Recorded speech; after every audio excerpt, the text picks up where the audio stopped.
Seniors, what you're about to hear may completely change the way you look at magnesium glycinate forever because a shocking new supplement analysis has uncovered something doctors never expected. The very supplement millions of older adults swear by.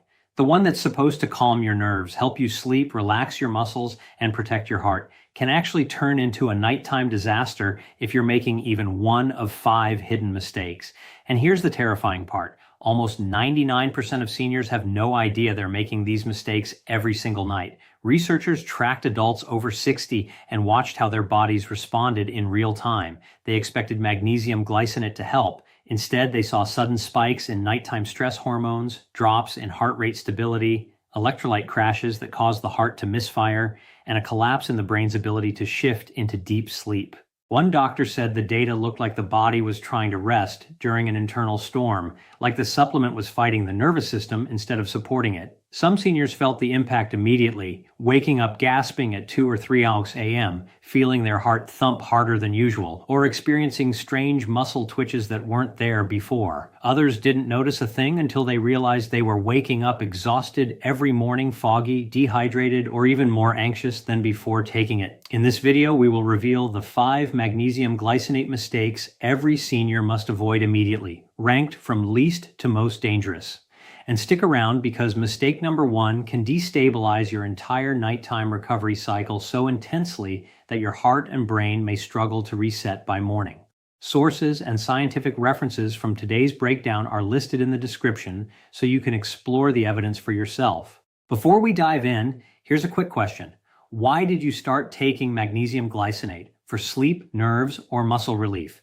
We're jumping into the comments and responding to as many stories as possible. So don't hold back. Now, without any further ado, let's start with number 5. A mistake so common and so overlooked that most seniors never discover it's the reason their nighttime symptoms keep getting worse. Number 5, wrong timing. Let us start with a mistake that seems so innocent that most people never even consider it a problem. Yet, it is quietly reducing the effectiveness of your supplement while potentially disrupting systems in your body that you never intended to affect.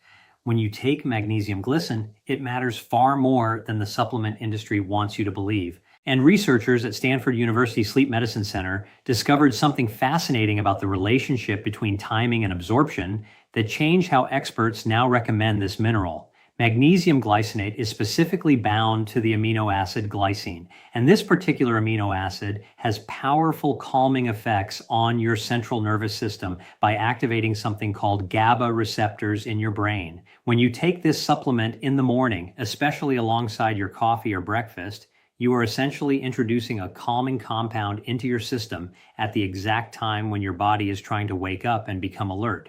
Your cortisol levels are naturally at their peak in the morning. And this is by design because cortisol helps you feel awake and ready to tackle the day. By flooding your system with glycine during this cortisol peak, you create a biochemical tug of war that leaves many people feeling groggy, unfocused, and unable to achieve the mental clarity they need for productive mornings. But the timing problem goes even deeper than just how you feel, because research published in the European Journal of Clinical Nutrition showed that magnesium absorption rates fluctuate throughout the day based on your circadian rhythm and digestive patterns. Your small intestine, which is where most magnesium absorption occurs, has periods of higher and lower activity that correspond to your natural sleep and wake cycles. Taking magnesium glycinate about 30 to 60 minutes before bedtime takes full advantage of these natural rhythms, while also allowing the glycine component to support your transition into restful sleep. If you have been taking your magnesium first thing in the morning because that is when you remember to take your supplements, try shifting to an evening schedule and give it about 2 weeks to notice the difference. Many people report not only better sleep quality, but also improved daytime energy because they are no longer fighting against their own biology. The fix here is simple and requires no additional cost or effort, just a shift in your routine that could dramatically improve your results. This timing issue is important, but the next mistake involves something that could be literally flushing your supplement down the drain. Number 4, food interference. What you eat when you take magnesium glycinate can make or break whether that supplement actually does anything meaningful in your body, and most people are unknowingly pairing their supplements with foods that create absorption disasters. A comprehensive study conducted at the Harvard School of Public Health examined how different dietary components interact with magnesium supplements, and the results revealed a complex web of interference that explains why so many people complain that their magnesium is not working. The biggest culprit is something you probably eat every single day without thinking twice about it, and that is foods high in calcium. Calcium and magnesium compete for the same absorption pathways in your intestines, and when both minerals are present at the same time, calcium almost always wins because your body prioritizes it for immediate use.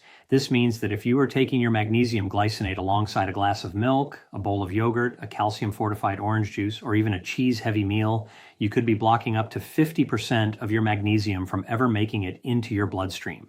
The research showed that even moderate amounts of calcium, around 200 milliliter or more, significantly impaired magnesium uptake in study participants. But calcium is not the only food component working against you, because high-fiber foods, while incredibly healthy for your digestive system and overall health, contain compounds called phytates that bind to magnesium and form insoluble complexes that your body simply cannot absorb. If you have been taking your magnesium supplement alongside a high-fiber breakfast cereal, whole grain toast, or a fiber-rich smoothie, you are essentially wrapping up that magnesium in a package your body cannot open no matter how hard it tries.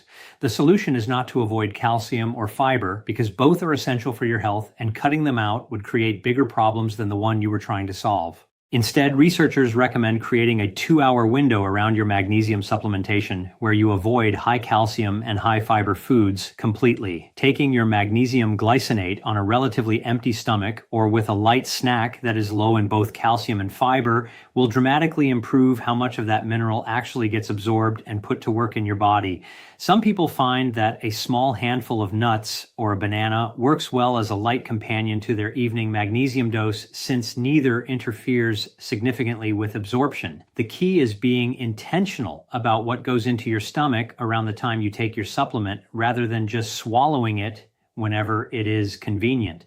Now that you know when to take it and what not to eat with it, the next mistake involves how much you are actually putting into your body. Number 3, dosage errors. Here is where things start to get serious, because the dosage mistake can swing in two very different directions, and both of them create real problems that extend far beyond simply not getting the benefits you expected from your supplement. Most people who take magnesium glycinate fall into one of two camps that are equally problematic in their own ways. Either they are taking far too little to make any meaningful difference in their health, or they are taking so much that they are overwhelming their body's ability to process and regulate this mineral safely. Research published in the American Journal of Clinical Nutrition established that the sweet spot for most adults falls somewhere between 200 and 400 milligrams of elemental magnesium per day. But here is where the confusion begins, and where supplement companies are not always making things clear for consumers. When you look in a bottle of magnesium glycinate, you might see a number like 1,000 milligrams on the label, but that number refers to the total weight of the magnesium glycinate compound, not the amount of actual elemental magnesium you are getting. Magnesium glycinate contains roughly 14% elemental magnesium by weight. So, a 1,000 milligram capsule of magnesium glycinate actually provides only about 140 milliliters of the magnesium your body can use. This mathematical confusion leads countless people to dramatically underdose themselves while thinking they are taking plenty, and then they wonder why they are not experiencing any benefits whatsoever. On the flip side, some people who understand this math decide to compensate by taking massive doses, sometimes exceeding 800 milligrams of elemental magnesium daily. And this creates an entirely different set of problems. Excessive magnesium intake can lead to digestive distress, including diarrhea and cramping. But more concerning is the potential for hypermagnesemia, a condition where magnesium levels in your blood become dangerously elevated.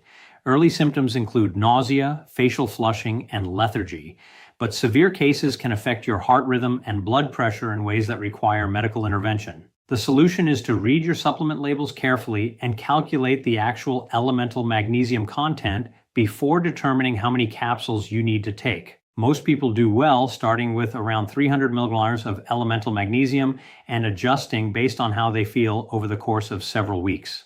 Getting the dosage right is crucial, but the next mistake could be neutralizing everything you were trying to accomplish.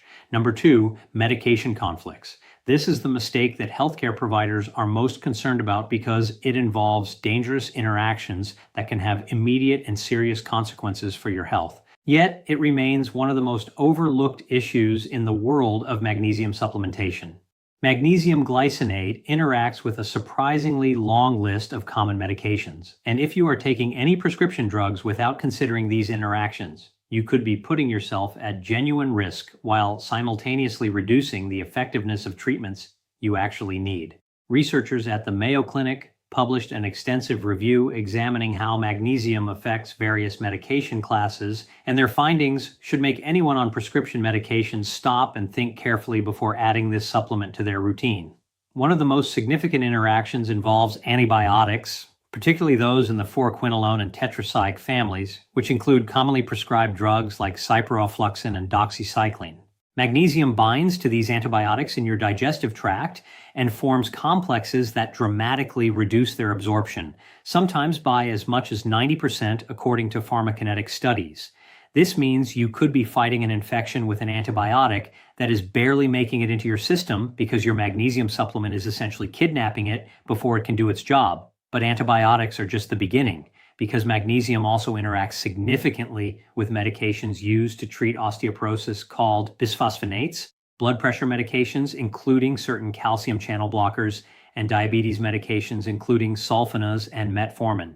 For people taking blood thinners like Warren, the interaction becomes even more complex because magnesium can affect blood clotting factors in ways that may require dosage adjustments to your anticoagulant medication.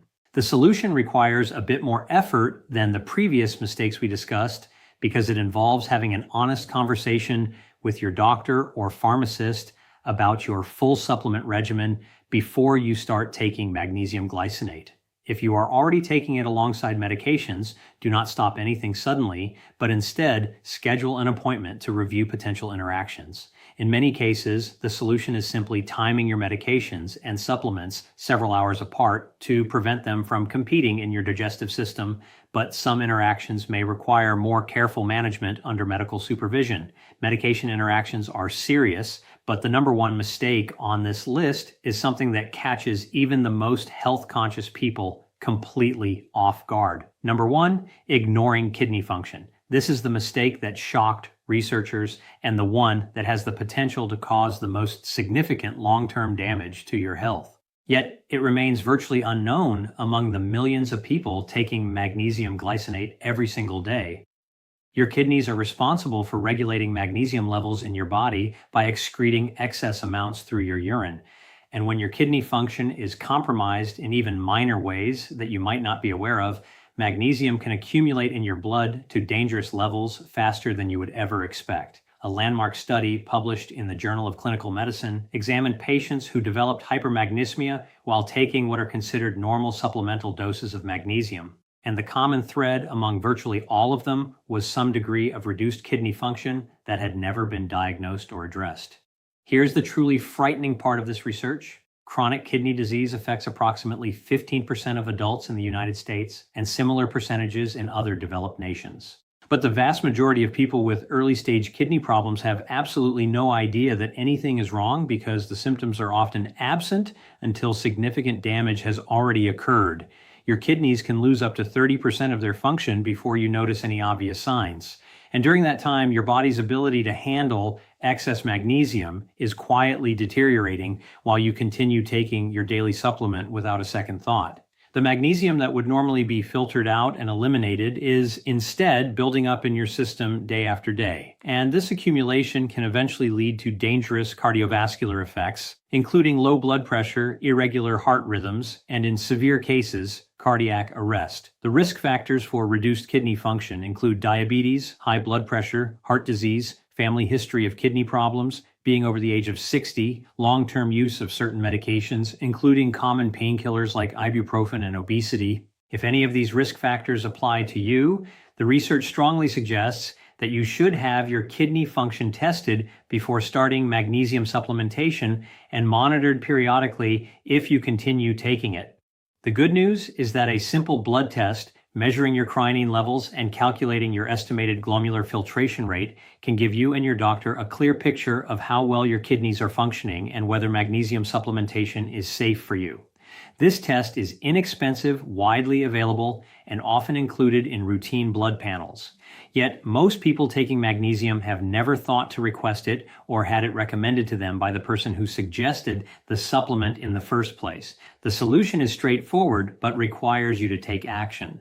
Schedule a basic metabolic panel with your healthcare provider before continuing your magnesium glycinate regimen, especially if you have any of the risk factors mentioned or if you are over 50 years old. If your kidney function is normal, you can continue with confidence, knowing that your body can handle the magnesium you are giving it. If your results show any reduction in kidney function, work with your doctor to determine a safe supplementation strategy that might involve lower doses, less frequent dosing, or possibly avoiding magnesium supplements altogether in favor of getting this mineral from food sources which your body regulates more effectively. Knowing this information could literally save your life. And that is not an exaggeration given what the research shows about magnesium accumulation in people with undiagnosed kidney issues. Now you have the complete picture of the 5 critical mistakes that could be undermining your magnesium glycinate supplementation or even putting your health at risk. The beautiful thing about this information is that every single one of these mistakes is completely fixable once you know what to look for and what changes to make. Start by shifting your timing to the evening hours. Create a buffer zone around your supplement where you avoid calcium and high fiber foods. Double check your dosage to make sure you are getting the right amount of elemental magnesium. Review any medications you are taking for potential interactions. And most importantly, get your kidney function checked to make sure your body can safely handle the magnesium you are giving it. These simple steps will transform your supplementation routine from something that might be working against you into a powerful tool for better sleep, reduced anxiety, improved muscle function, and overall health. If you found this video helpful and want to see more content like this, breaking down the science behind the supplements and health practices that actually matter, make sure to hit that subscribe button and turn on notifications so you never miss a video. Thank you so much for watching, and I will see you in the next one.